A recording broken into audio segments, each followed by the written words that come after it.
Good evening, everybody. Welcome to Have At It, episode 11. My name is Ben Cornett, and we're here live tonight. We're going to talk about the XFL. We're also going to talk about Amazon owner Jeff Bezos possibly exploring the Commanders ownership, trying to take over that team. And we'll discuss some NBA, see what's going on with that. If people like myself, a form as an NBA fan or was, I still am, but it's I'm losing interest by the year. We'll discuss that. So that and we will. There it is. There's the Have At It ticker. That's what we're going to discuss tonight. So let me bring in my guest.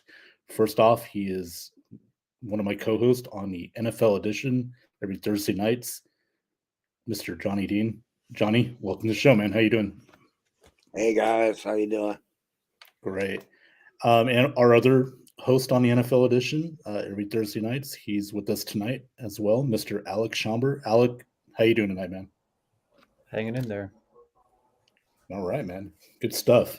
So as you know, we got the topics on the ticker tonight, but I want to discuss the NBA first since Alex got his Laker jersey on, repping. Um, you know, watching the All-Star game, All-Star weekend last week, I didn't see the game, but as far as the All-Star weekend goes, we had the three-point contest, the shooting stars, the rising stars, I guess that's what they call it, also the slam dunk contest. And, it's just, it was a downer for me. I mean, it seems like each year we have these events, and not just All-Star weekend, but also the NBA as a whole. My personal opinion, it's just gone downhill. And I'm starting to call the NBA now not basketball anymore. It's just more it really isn't. It's more just, you know, Careful, Ben. You're going to hey, be called old and stuck in your ways and blah blah blah. that's I mean, fine. I did that back in the day. After Yeah. I quit. I quit with the NBA. I quit being excited. I got excited for a while with Golden State because they actually went out there and played basketball. I love that Right. team sport, Okay. not individual sport. Yeah, and that's what it is now, Johnny. It's Yeah. individual sport. It's, the social media era. We're seeing all these players forcing themselves into a trade, just because they didn't like it here, they want out. The perfect example was, Kyrie Irving, Kevin Durant. Kyrie wanted out. He wanted to go somewhere else. It's Kyrie, and he's only played an X amount of games, the last few years for the Brooklyn Nets.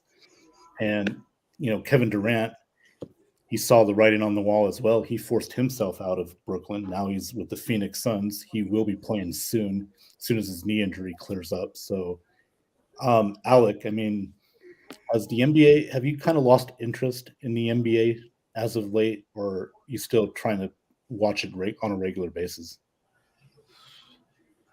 I mean, the All Star game, it's definitely lost its touch because it's more of there's no defense like it used to be. It's not no who's the better conference like it used to be. Like I didn't even watch the like usually this like the second year in a row I haven't watched any of the All Star game because it's like a big snooze fest in my opinion.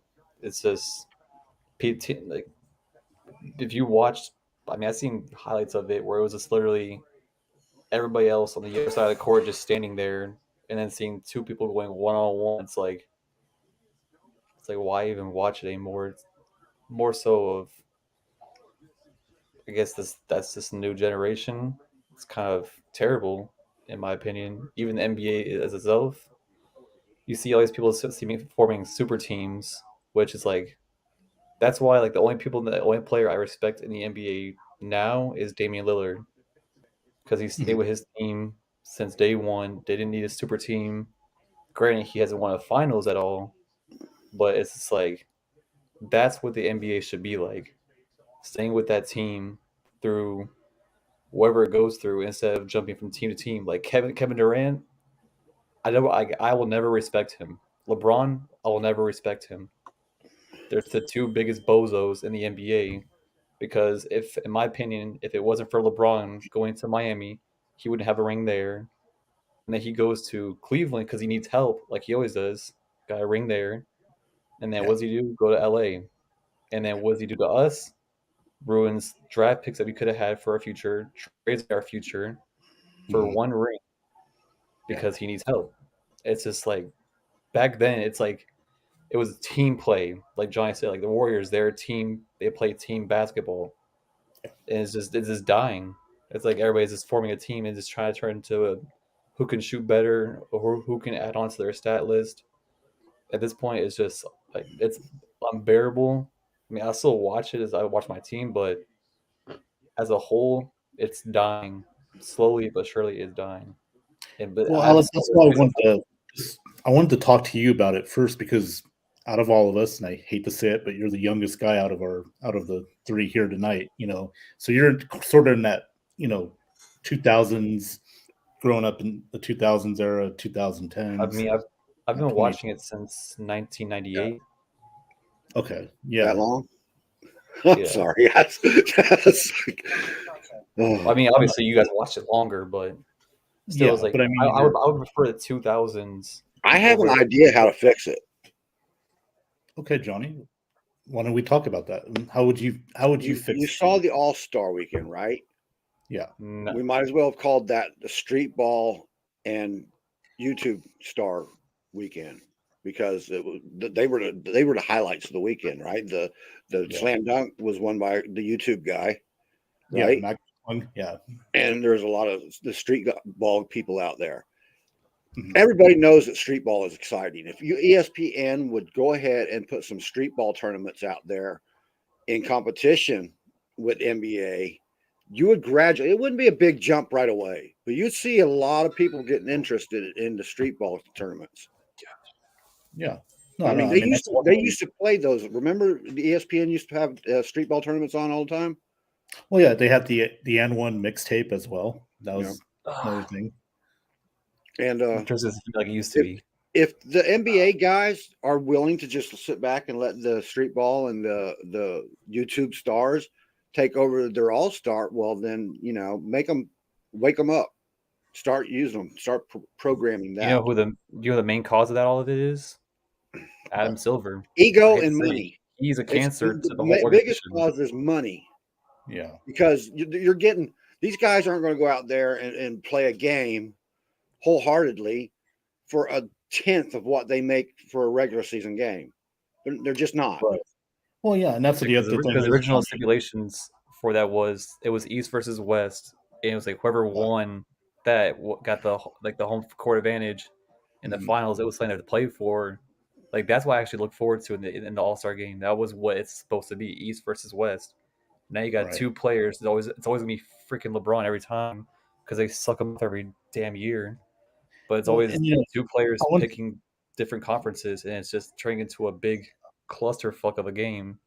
Well, It's and Johnny just brought up about using the YouTube, stars and stuff like that. It's kind of like with Jake Paul, with his popularity in YouTube and stuff, Right. transitioning to boxing. So, something like that with the NBA, and that's one idea. Try to do some different events too. Maybe a 2-on-2. Have a or Just 3-on-3. shock them. Do something to shock the league out Right. of its stagnatism. You know what I mean? And Right. make Yeah. them wake up and say, "Look, we got to really start giving the fans quality product." Right, and that's the key, because also you don't have your stars, being involved in these events, especially with the All-Star game. I'm not even talking about just the All-Star game. I'm talking about, regular season games. I mean, we need quality product. I'm not. Right. That's what, even when, all right, Jordan was king, right? Yeah. He still knew how to play team ball. It was when he learned how to play team ball, he started winning those trophies. He didn't win team ball on his own. Remember before, when he first came into the league, he wasn't winning championships. He's getting to the playoffs and getting beat by either Boston Magic or the Detroit. Yeah. And, they roughed Jordan up, the Pistons. We remember that. They made the Jordan rules, after that. And then Jordan he got in the weight room, got tougher. The more he scored in those games, the less they won.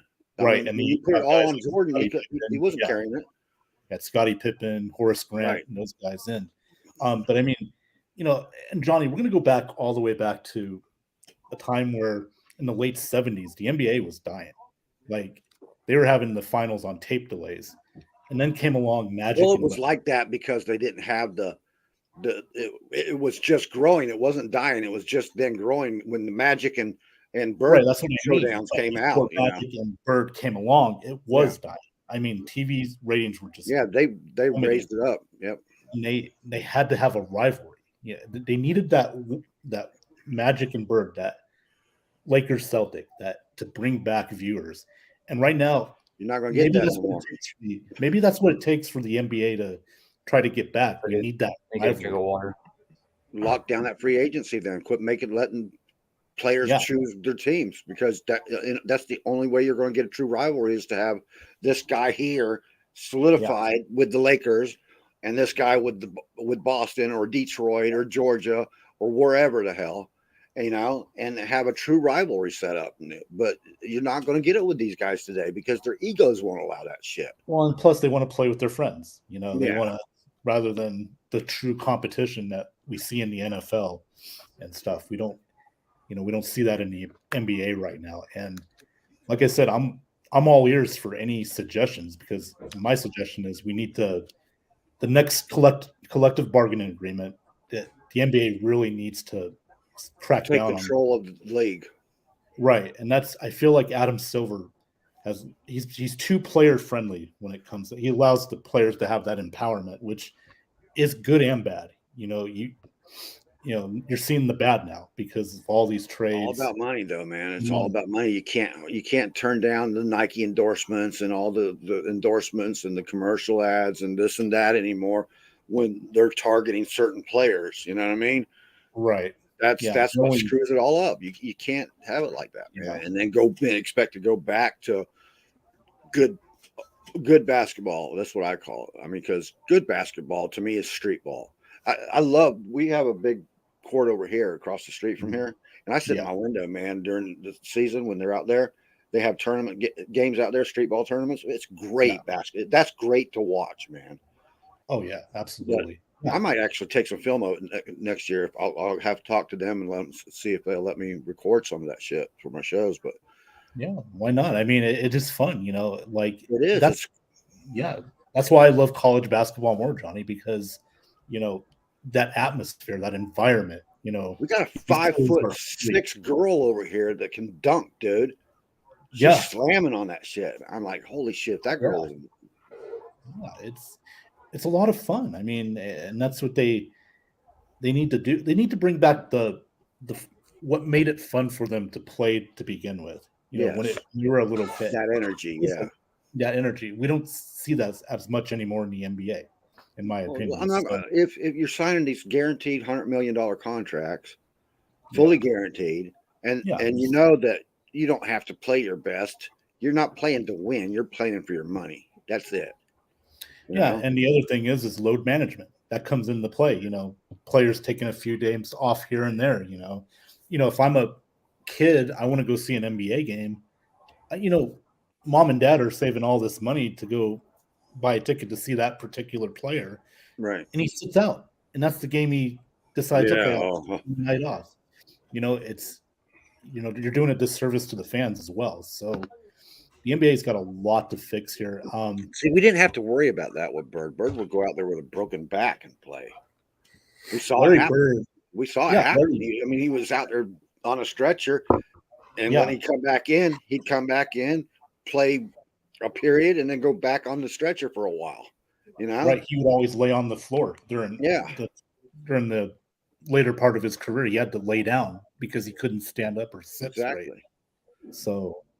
Yeah, I miss Magic played injured. I didn't see anybody that didn't. Even Spud Webb played injured. Yeah, remember a couple games where he played injured, man.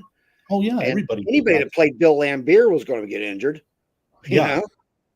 Oh yeah. I mean, when McHale clothesline Rambis in the 84 finals, that was just a technical foul. That was it. Now you get suspended for. You even get closer breathing on LeBron, you're going to get foul. Yeah. So, I mean, it's just the league has just gone too soft. It's too much player empowerment. It's mostly due to load management. That's another cause of it, too. Yeah, we were just discussing that, and I was telling Johnny, like, hey, you're a little kid who wants to see LeBron play or John Morant or Kyrie Irving play, and then you go to that game, one game a year, and they're not going to play tonight because they're That's sitting out. why forever Yeah. it will always be my all-time favorite player. Will always be Kobe Bryant because What of I that love about situation. Steph Curry, he plays every game. Yeah. He might not play every game, but he plays 90% of his Yeah, games. he is injured right now, though, so he's not been playing the last few weeks, but he should be back pretty soon. But yeah, I just thought it was a interesting discussion tonight about the NBA. I wanted to throw that in there, but let's change gears now. I wanted to talk about this week. We found out that Mr. Jeff Bezos, owner of Amazon, wants to explore the possibility of buying an NFL team, preferably the Washington Commanders, which the Commanders could desperately use a new owner.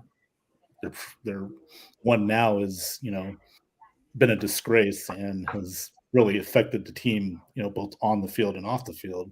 I think the biggest obstruction to that is Jerry Jones, and give me a minute, and I'll get back to that. Got it. Alec, what would you think of, the owner of Amazon buying the Washington Commanders and owning the team? I mean, let me put this on the charger. Give me 1 second. Yeah. I mean, at that point, it's got to heal the franchise somehow. Maybe it'll probably be a better investment. Probably give him a better stadium. Mhm.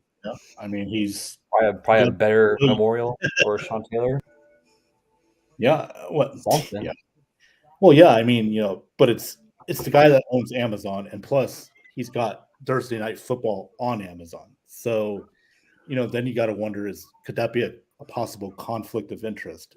With owners, because you need like 23 out of the 32 votes, I believe. You can guarantee that Jerry Jones is going to be against it.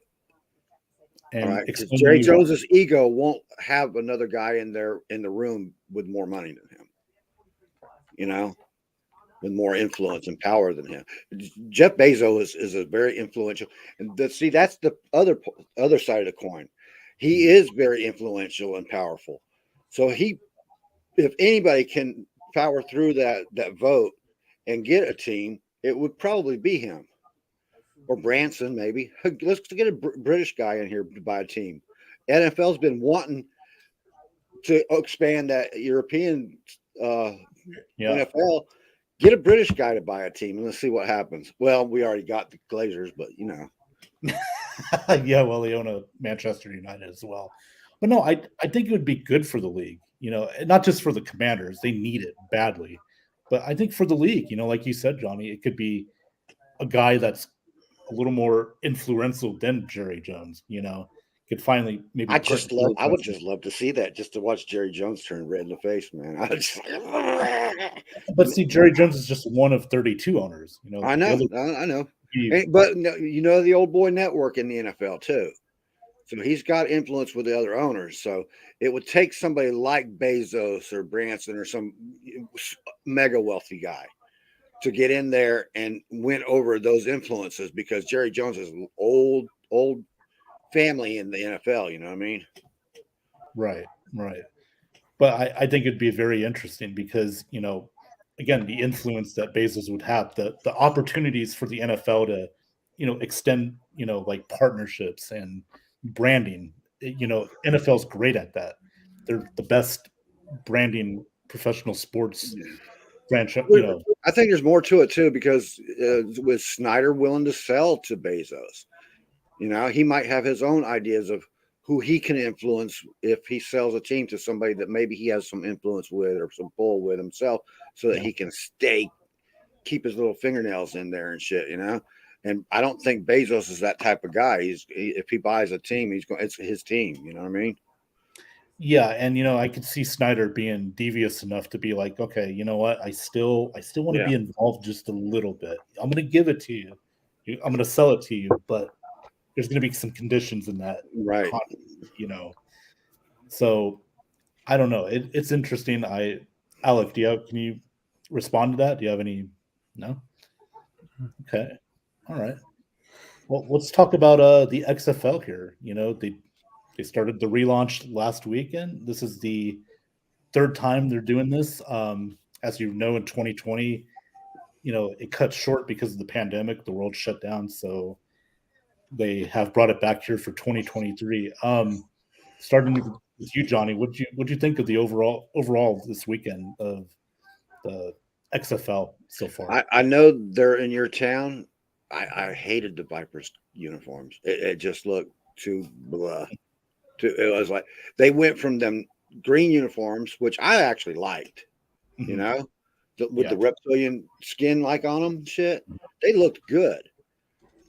And then they went to that black and white thing, and I'm like,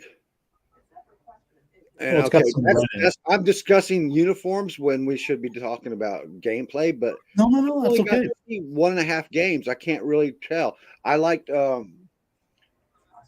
the backup quarterback for Dallas. What was his name? He's playing in And the Danucci. Danucci. Thank you. There you go. That connection with Ben Danucci and Josh Gordon. I like seeing names like that coming in up into the NFL. Okay, because we Yeah. know who Ben Danucci is. We saw him on Hard Knocks. We saw Dak Prescott Yeah. yelling at him to get off his fucking field. Right. So. Right. Yeah, we got a little connection there. We definitely have a connection with Josh Gordon. We've heard his name forever, and now he's in a place where he can actually go smoke out and play. Oh, there you go. Ricky Right. Williams Well, style. hey, and with Vegas, Rod Woodson, head coach, Yeah. he's Hall of Famer, played with the Ravens. If you saw the Ravens 30 for 30 documentary, which was great, by the way, highly recommend it. He's a big name, and he's got a defense that he's gonna build his team around that. Now, they did have a 14-3 lead going into the halftime, but then second half, Arlington came back, beat them Might as well say 22 to Dallas is 20. the same town. What's that? You might as well said Dallas is the same town. So Oh, yeah, we're Dallas Cowboys. Technically, it's Arlington, but yeah, Dallas. It's the same thing, Right. But yeah, so overall, I saw the Vegas one. I'll just discuss this here with Vegas because I'm from here. Luis Perez, he went 22 for 36, 3 touchdowns. He had 3 touchdowns, 2 interceptions. But what kind of concerned me, though, offensively, Johnny and Alec, was the running game. We had 15 carries for just 25 yards. That's got to change. You're playing Tampa ball still. Yeah, it's not good. It's not good because, you gotta have a balance on offense. I preach that every time when we talk football, and it NFL, but it includes the XFL. Balance, that's the key. And yeah, 22 for 36 isn't bad, but when it's 15 for 25, rushing 15 carries for 25 yards, that's not good enough. Vegas needs more balance on their offense. They play Washington tomorrow night out here, 7 p.m. Eastern, 4 p.m. Pacific. And, Washington, they beat Seattle last week in their opener. So they're off to a good start, and we need to get a win. We can avoid 0-2. And Alec, did you watch any XFL games this weekend? This weekend or past weekend? No, I didn't. I was at work, so as soon as I got home from work, I literally just turned the PS5. So I literally blocked everything from the outside world. I'll tell you, I was going to follow the Guardians, and I turned on the Guardians game last week, and I turned that off as quick as I could and ran. that was horrible. That's the Orlando team. Yeah.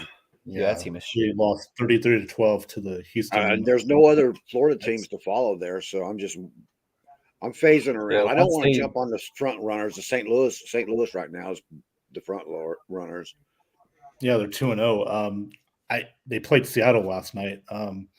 They were down most of the game, then they came back. The Battlehawks have AJ McCarron as their quarterback. He's been around a few NFL teams, trying to get a fresh start again, playing football here in the XFL. And what's good about the XFL, and we really are collaborating with the NFL as kind of like the NBA does with the D League. Well, both the USFL and the XFL are collaborating with the NFL. The USFL is when they start up this season, you're going to see it, but Okay. USFL is like a training camp for the referees now, for the NFL referees.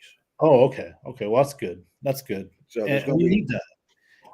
I just hope. the NFL has its hands on both leagues a little bit. They're Yeah. like pulling the strings on the puppets there, but Right. the XFL, I And- like a lot of the things about their rulings, Yeah.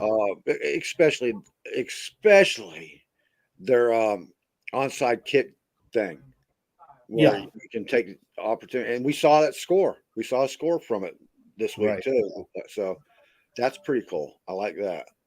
Yeah. And, like the kickoff rule, Yeah. where you wait until the guy catches the football, then you can start to, block and stuff. And so, there's a lot of different things the XFL is going to do that, maybe the NFL, maybe with the rules competition committee can start implementing, I should say, maybe try those things, who knows, but we really need, in my opinion, the XFL and the USFL to stick around for a while. We need We need success out of them. We do build up a player pool. Right. So that way players that can get a lot of development, during the off season, playing in the spring, getting ready for tryouts and for the NFL season. So what I'd really like to see in the long run is that instead of drafting straight from college, drafting through the XFL and USFL, letting them guys draft the college players. You know what I mean? Yeah. That gives those guys time to develop, and then ship them in, as it goes along. Right. Yeah. And I just think it's beneficial for a lot of guys, especially the quarterback position, because, that's one of the most important positions in the NFL, is the quarterback position. The timing, the throws, just the rhythm, getting used to the speed of pro football. It's always going to be faster, and for offensive linemen as well, because the speed is only going to be quicker. Defenders are going to be faster. So I really think something like this consistently every year. Yeah, not and if just the XFL and the USFL were to be drafting straight from college, right? Yeah. Mm-hmm. That would give them better players also. Instead of the back side of the college, they'd be getting the top side of the college players too, And then we would, in the NFL, would get a much better finished product once we get there. The one thing I would change, though, they got to stop with the 1 foot in rule. I know XFL and USFL both do that. And I want to see them. That should be a place where they take that next step and get both feet in. You know what I mean? Yeah, no, I kind of agree with that. Yeah, because if you're going to go to the NFL, eventually you're going to have to retrain yourself as a receiver to keep your both feet in bounds after a catch. Now in college, it's just 1 foot. So yeah, no, I'm with that rule. Alex, is there anything that the NFL could do that you'd like to see them do what the XFL does as far as rules, as far as or vice versa? Yeah.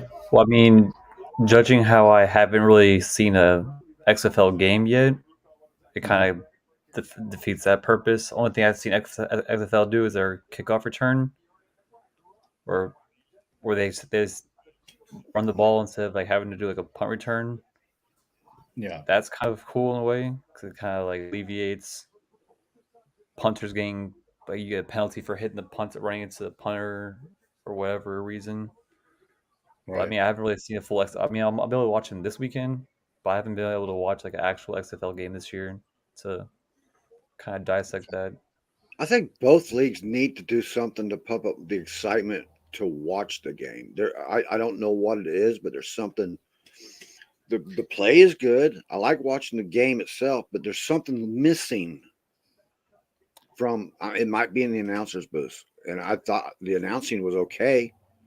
I was trying to pick it out what exactly is missing, and maybe it's just the audience. Maybe it's the fans in the stands. Maybe that's what all we need is get them fans in the stands and get some excitement going, and it makes it easier to watch the game. Yeah, no, and I'm going to piggyback off you for that. And one of the things I think is happening with a lot of football fans, Johnny, I think especially casual fans, is that for years they're only used to football in the fall. It feels like they think that this is a fall sport, and do they really want to watch football in the spring where there's other options like basketball, like Arena baseball? football has a good following, though. A strong. There's a bunch of friggin' teams out there in arena football. I had a little chart, man. There's more arena football teams than there are NFL teams, and they all have a good following. It's getting those butts in the seats. I think you got to have some kind of shtick. Lower the fan if the price if you're getting priced out, lower the prices. Get the people in the seats. Then you can raise the prices. Don't raise your prices and then not have fans in the seats. That's Yeah. oxymoronic right there. Well, yeah, especially with these times these days with inflation and stuff going up in price and everything. You gotta be that league that sets the example. Like, okay, you know what? We're gonna give you a good product at a decent price where we can have families, we can have them afford to come out there to see a game. Make it like you said, affordable and make the product friendlier. Oh, not friendlier, but I mean, give them something because Reduce your make it. prices on your merchandise too, because I saw Yeah. some of them. The Battle Hawks helmets are the same price as NFL helmets. You can't Oh you wow. can't compete like that, man. Right, Can't and do it like you got to make the football feel year round. Not yeah. just make it like a fall sport. You got to do something to where you can watch this. From January to December. Not just from September to February. So whether it's advertising, whether it's the actual product on the field, whatever they got to do, they got to make it feel like okay, I'm going to sit here, watch this for 3 hours, and watch it every week until the championship game. They got to I do honestly something. haven't looked at the numbers this year. Last year, when the USFL came out, they competed very well against the sports that they were against. Mhm. But then there was that threat of the strike from baseball and stuff like that also. So a lot of people just went and said, "Screw Yeah, that! I'm just going to go over here." But yeah, if you can compete with those sports, which with the NBA weight, as we were talking earlier, with the NBA the way it is now, you might attract more people if you go out there and promote that product correctly. yeah, and that's going to be the key. And you do have a good like promoter behind it, The Rock. Yeah, He can promote. Him and his absolutely. ex-wife Annie Garcia. They own the XFL along with I forget his name, but they have another partner in it. Redbird, something like that. Yeah, yeah. So Redbird partnership. yeah, so hopefully that'll help get more people in there. Because The Rock's a recognizable actor in the world of acting and pro wrestling. So hopefully, that can lure more fans from wrestling to like movie fans into the XFL product. So we'll see how that goes. And Johnny, you told me before we got on the air, like you want to talk about Doug Williams. So Yeah. We know how Bucks fans feel about Doug Williams and how he got screwed over in Tampa. We've heard that as Bucks mhm, fans forever, right? yeah, I really didn't realize Doug Williams was as accomplished as he was when he was in Tampa. He was our first 3,000-yard passer, man. mhm, Okay. Yeah, yeah, let me give you some stats of him. okay, Let me look it up here quick. Get right back with alrighty. And in the meanwhile, Bruce Arians was on the Rich Eisen show. I don't know if anybody caught that. Talked about how he felt Tom Brady's personal life was really it affected him in his play during the 2022 season. I don't think there's any question about that. I mean, I think anybody could see that Brady was definitely distracted throughout the year and just did not wasn't the same Tom Brady that we saw in 2020 and 2021. So I thought that was interesting. If you didn't catch the Rich Eisen show, Bruce Arians is on it talking you. about that. Here's a stat that might surprise Bucks fans. Okay. Williams' finest seasons in Tampa came in 1980 and 82. We knew that those years. He was named Buccaneers' most valuable player both years after passing for more than 3,000 yards in each of those two seasons. A deceptive runner, he rushed for a combined 579 yards and 8 touchdowns during that 2-year span. That's after an injury-plagued 82 season. Williams signed with the United States Football League. He got 6,757 yards with them and 36 touchdowns. Mhm. So Williams was a good quarterback. Now, my point here is Joe Gibbs. Okay. Okay. Williams gets the job from Jay Schrader. And Joe Gibbs announced it. We all heard it. All of us older people heard it. Him announced that Williams had the starting job, right? Right. Williams had a bad game and got injured, but wasn't even injured, where he was out a whole game, right? He Yeah. loses the starting job back to Jay Schrader again. Mhm.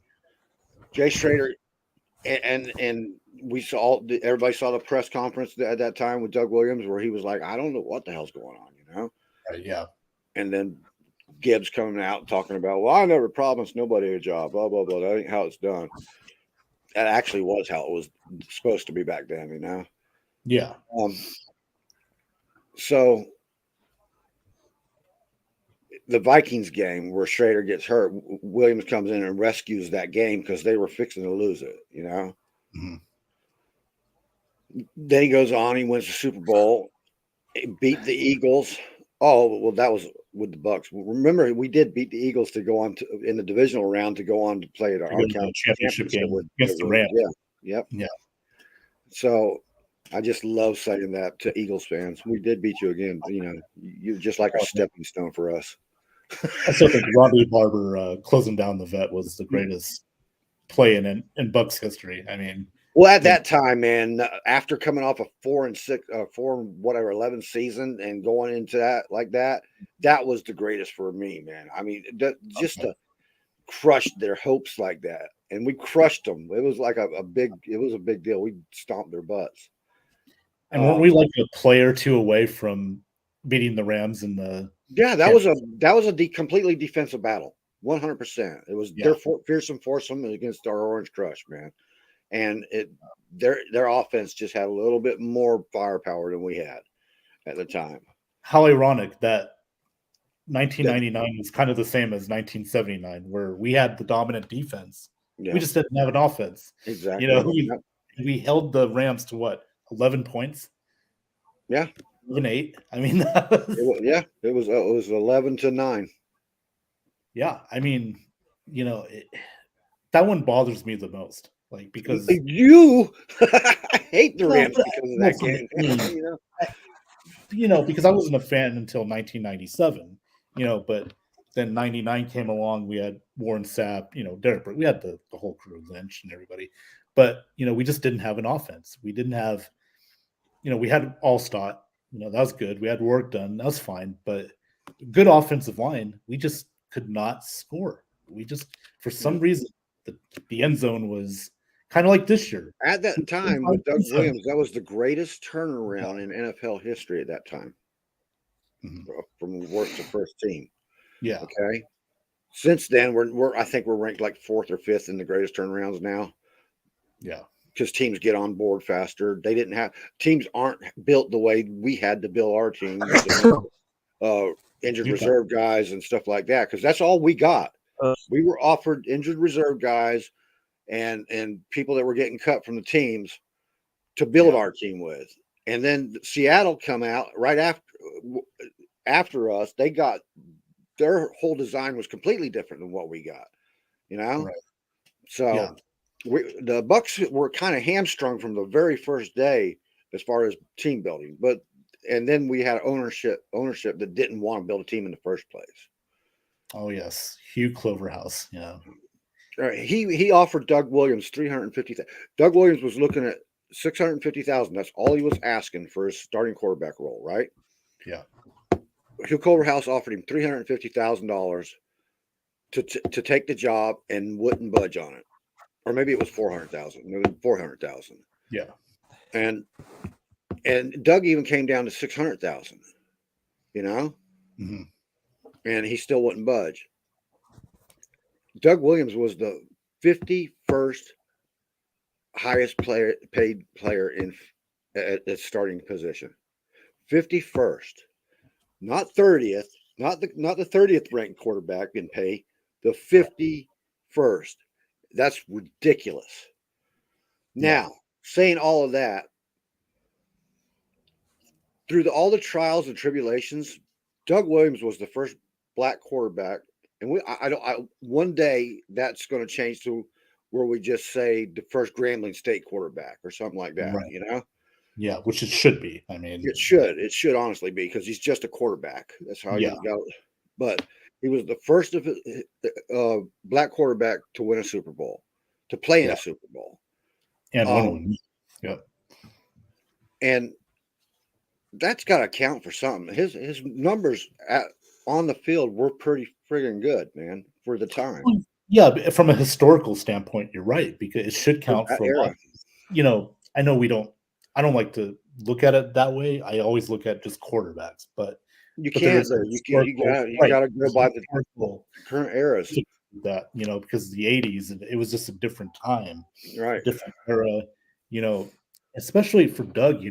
What's really great about it was you didn't expect it, late in like the late 80s, because by then he was kind of like a journeyman quarterback, but he had that great run in the Think about playoffs. it. He got screwed in the Heisman Trophy too.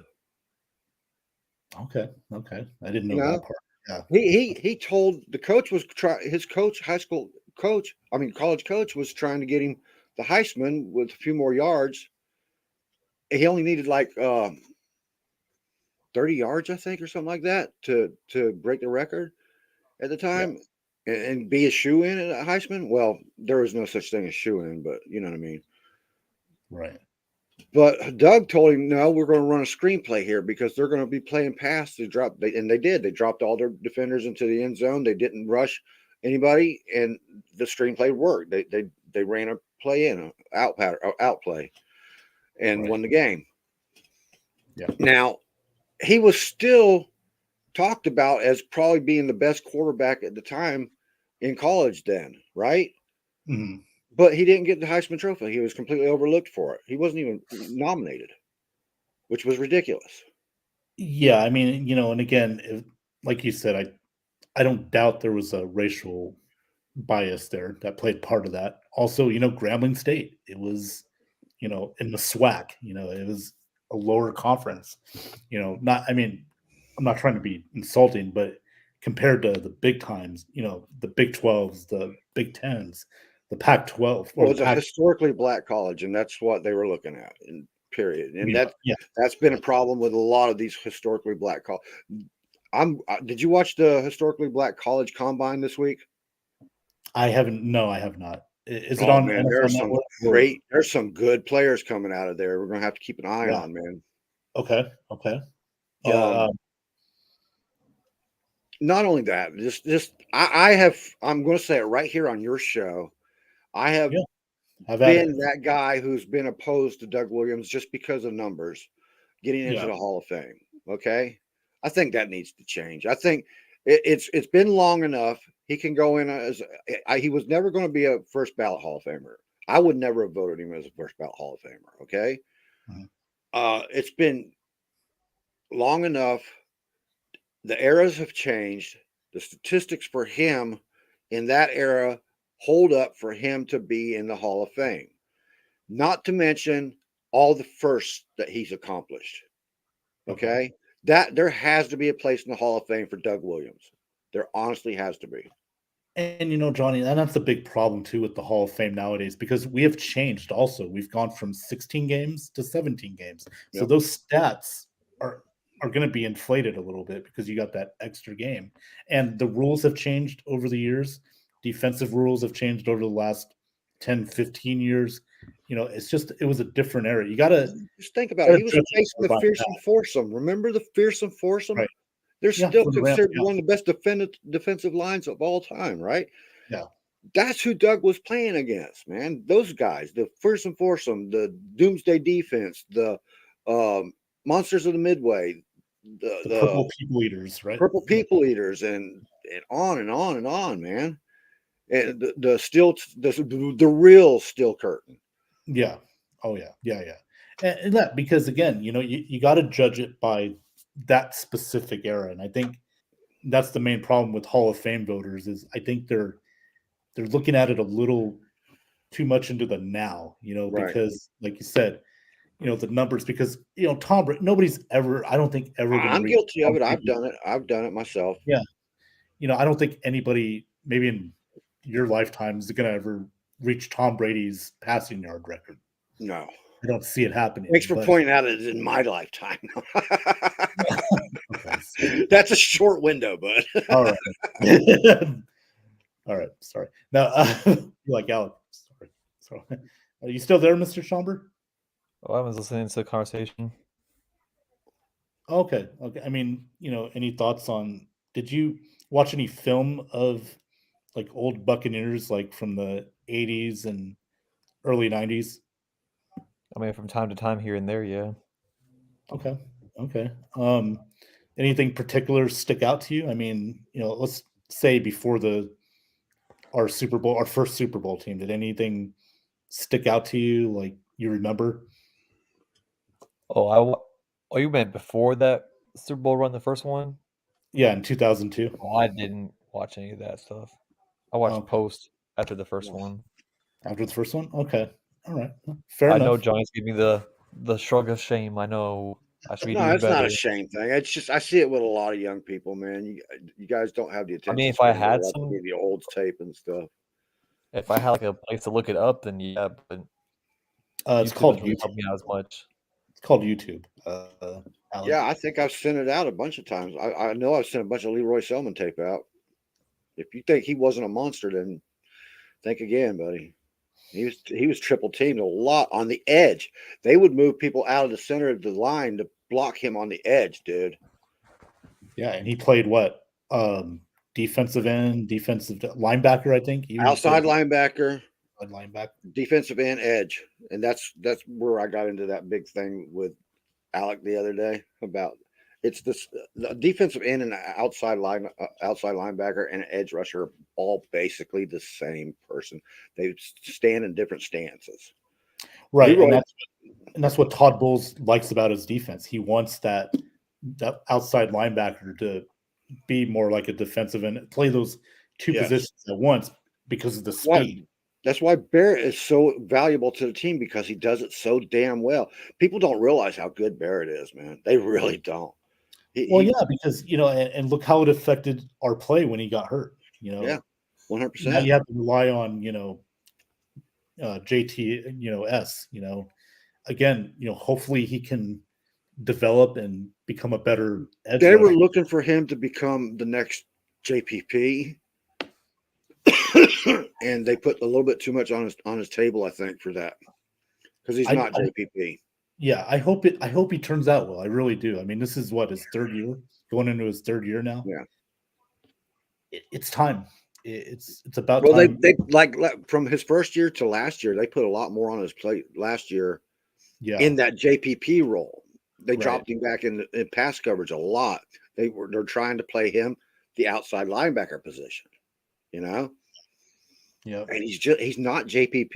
He don't have those instincts like JPP had, man. Right. Yeah.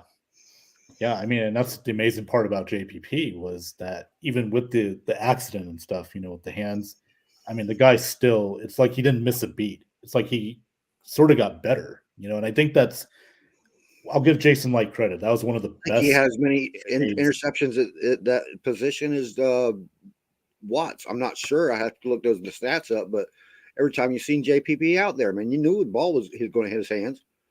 Yeah. I mean, and that was probably one of the best Jason Light trades I've ever seen was because he pretty much got him for nothing. Like And all we one of the needed- worst by letting him go 1 year too early. But then, I think he's taken out of Bill Belichick's playbook, where Bill Belichick is better to release him 1 year too early than keep him 1 year too late. Yeah. And you wonder, I mean, I kind of wonder about that with Leonard Fournette. Should we let him go? I think Leonard's got another 4 years good in him. He's only remember he didn't play for 2 years after coming in the league. He came into the league the same time as Ronald Jones did. Mhm. So Yeah.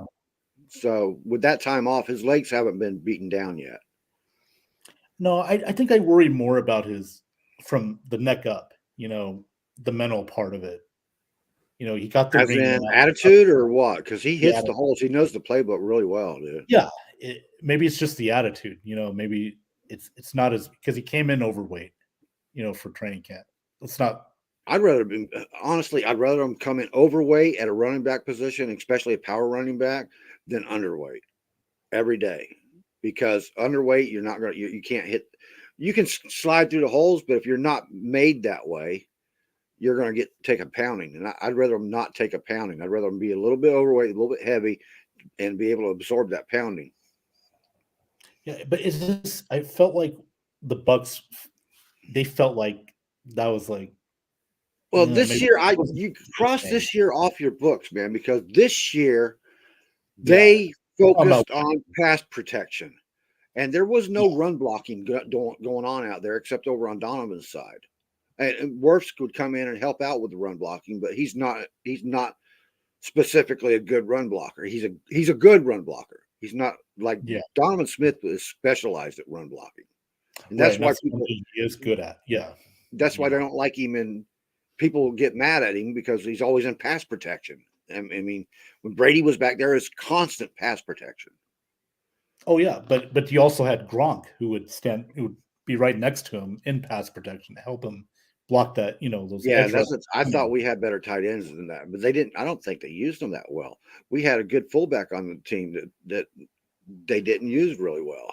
You know, Yeah, I mean, I'd like to see maybe. Hey, the good thing is our new OC knows how to use a fullback, knows how to run block, knows how to do all these formations, dude. right. And that might be a big difference in the game plan this year. I'm Yeah, that's hoping. why they was giving high praise to Rashad White. Well, absolutely. I mean, he's gonna Rashad be our White's a good future running scat back, but he's not a power runner. I mean, he's not going to No, get no. you more than 2-3 yards going in the middle. He's 1,000 times better version of Ronald Jones. What Ronald Yes, Jones should have yes, been. You know. yeah. That's what Ronald Jones should have been. I still want to go with Fournette as your power back, get those hard yards and stuff, and Fournette can break one through too. That's something that we've not had in a long time. Is that big, strong guy that can break one for 40 yards? You know what I mean? Yeah, and you know it's interesting because we do have to make some cuts because of the Yeah. salary. We just have to. And if Canelli's his specialty is running the football, so to set up the pass.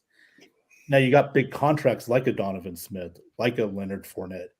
If one of those two had to go, which one, hypothetically, if one of those two had to go just to kind of get that cap? Here's the easy answer to that. Whichever one doesn't want to renegotiate their contract. Yeah, and that could be both of them. Could be. They're still going to get the same money. It's just going to be pushed back. You know, or made up in bonus money. But that's the guy I had picked because to me, they're both kind of vital. I don't want to at picking at 19th is kind of hard for me to decide because it's going to be hard to find that top guy to put against with Tristan Wirfs at left tackle. You know what I mean? Right. To make that balance. There's some guys in free agency, but we might as well forget about free agency this year. Not for the top guys. Oh yeah, no. What you're going to bring in, Johnny, is you're going to bring a Brissett possibly, or a Gardner Minshew. No, I was thinking about for the offensive line. Oh, for the offensive, I mean, there's really not anybody out there anymore.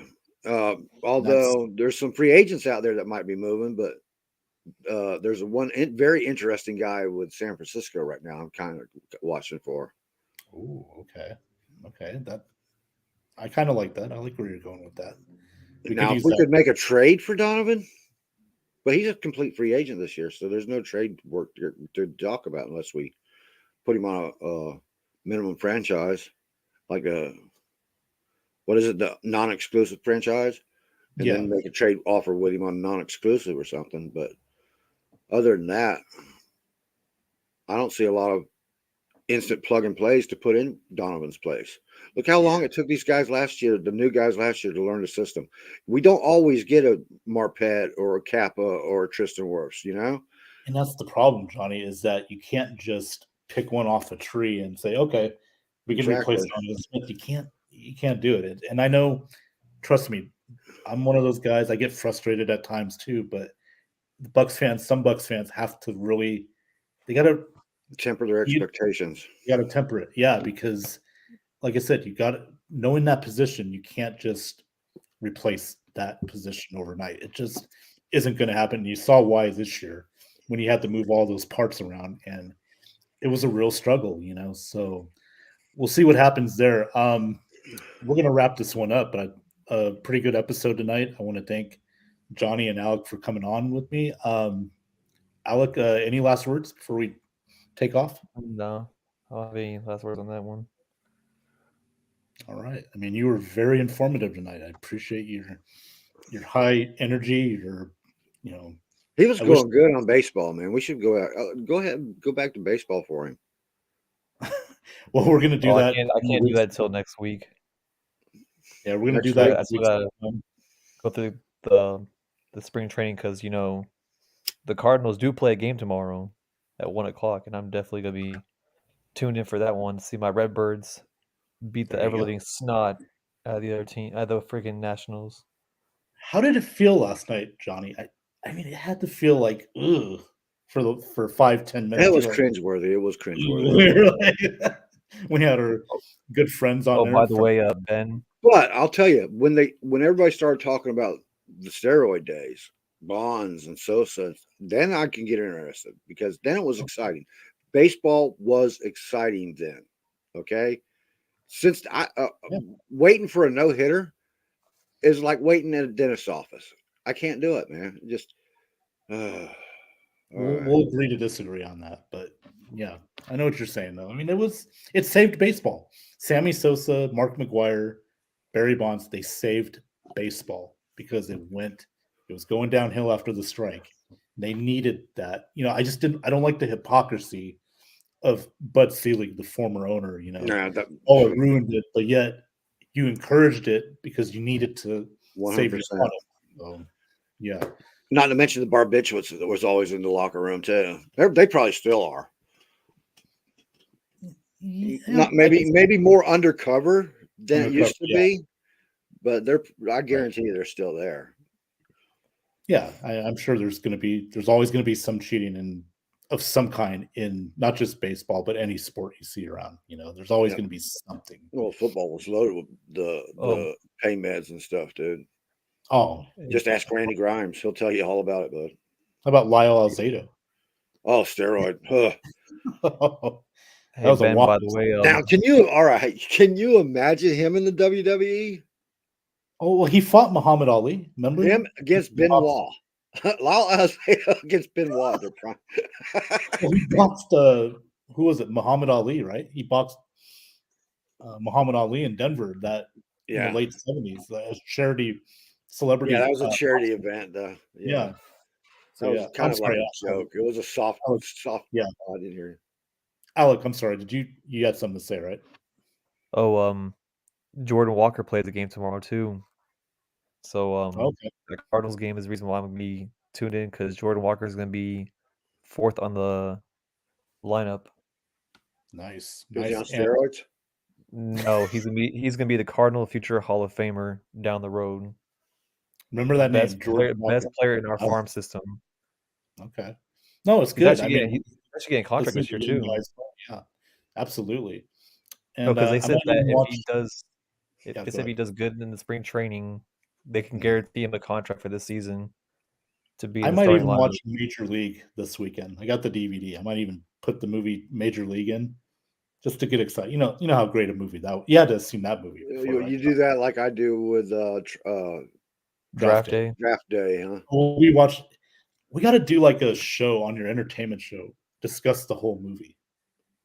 Yeah. You know what I mean? Like, or we could do a sports show, a sports movie night on entertainment. Oh, there we go. Can talk all about. Just don't bring up that Field of Dreams crap. Well, I'm for you, that is one of the Field of Dreams this year. So, come on, man, Kevin Costner. That's better than Draft Day. Angels in the Outfield. Give me that one. I'll take that one. Not bad. I'll give you that. But come on, man. Major League, Field of Dreams. Major League was to me, that was a comedy, man. It was but it was a great. cool Like, comedy. What was the one with Kevin Costner? Oh, Bull Durham. That was my favorite baseball movie. Bull Durham's pretty. Ever. Yeah. Yeah. Susan Sarandon. Oh, what a Yeah. slut. She was great. Oh man, guys. Well, we're gonna wrap this one up here on Have At It, but we'll be back next week for episode 12. So stay tuned. You can watch that on the Ben Zone or on my YouTube page at Ben Cornett 9015. So with that being said, we're gonna head out for the night. Johnny and Alec, appreciate you coming on, and we will see you guys next week.